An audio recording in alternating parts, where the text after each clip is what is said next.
mga kakusina, and for today's video, igagawa ko kayo ng ice cream na 2 ingredients only. At hindi na po tayo gagamit ng freezer. Yes, tama po. 2 ingredients lang at hindi na po natin kailangan pa ng ref or any ice cream machine para makagawa tayo ng isang masarap na ice cream.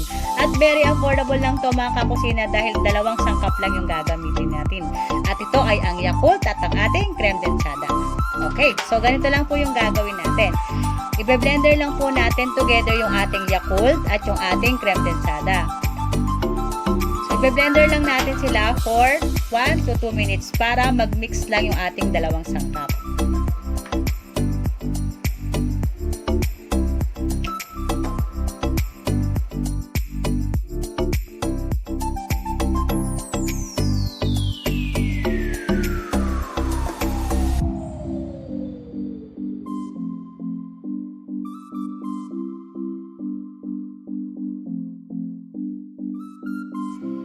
At after po natin yung ma-blender yung ating 2 ingredients, kailangan lang po natin ng resealable plastic.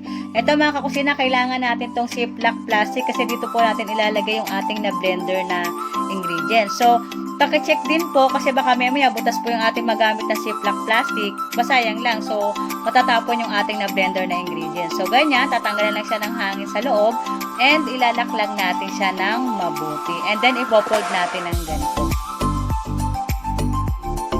At dito po talaga ako na-amaze sa part na to mga kakusina. So, bukod po sa resealable plastic, kailangan din po natin ng yelo at rock salt. So, yung yelo, 3 balot po yung gagamitin ko. And yung rock salt po ay 1 cup. At kakailanganin din po natin ng isa pa pong plastic. So, mas maganda po kung 2 resealable plastic yung ihahanda nyo. Or kahit anong plastic na malaki, basta sure lang po natin na wala siyang butas. Para hindi po mag-leak yung ating yelo. Ayan, ilalagay lang po natin yung ating yelo and then yung rock salt ay ibubuhos lang po natin. At i-mix lang natin siya para magkalat po yung asin sa yelo. And then ilalagay na po natin yung ating na-blender na Yakult at creme densada. And then yung natira pa nating kalahating yelo, ilalagay po natin dun sa ibabaw. So mga kakusina, kinailangan po natin ng asin kasi ito po yung tutulong para lalong tumindi yung lamig ng yelo. At ito rin po yung tutulong para mas mabilis yung pagpapatigas natin sa ice cream. At panghuli mga kakusina, kailangan din po natin ng isang malinis na towel kasi dito natin ilalagay yung ating plastic na yelo at yung ating ingredients. So ibabalot lang natin siya ng ganyan.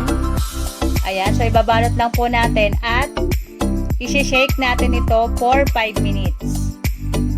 Opo, yan. I-shake natin siya ng 5 minutes. So, mag-set lang po muna tayo ng timer. Okay, so, kailangan lang po natin galitin natin yung ating mga muscle.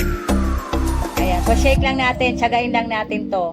At makikita po natin talaga may sobrang nakaka-amaze yung ating gagawing amazing ice cream. So, ayan. After 5 minutes mga kakusina, sobrang nangalay po talaga yung braso ko. And ngayon, titingnan na po natin kung ano na ba talaga nangyari dito sa ating ice cream. Kung tumigas ba talaga siya. Wow! Wow, ang galing! Tumigas po talaga siya. Promise, ayan. Ang galing, nakaka-amaze po talaga. Sobrang ma-amaze po talaga kayo pag ginawa nyo po talaga to. Promise, sobrang lamig. Ang galing. O siya! Tikman na natin! Ayan na po ang ating ice cream without freezer. Ayan, titikman natin. So, napili natin ay Yakult flavor. Wow. Masarap po. Ang galing talaga. Nakaka-amaze sobra. Kahit ano pong flavor, pwede nyo pong gawin dito mga kakusina. So, ayan. Kain lang po tayo. Sarap po talaga. Promise. Ayan. Ayan, diba? Kita-kita nyo talagang nabuo yung ating ice cream. Sobra.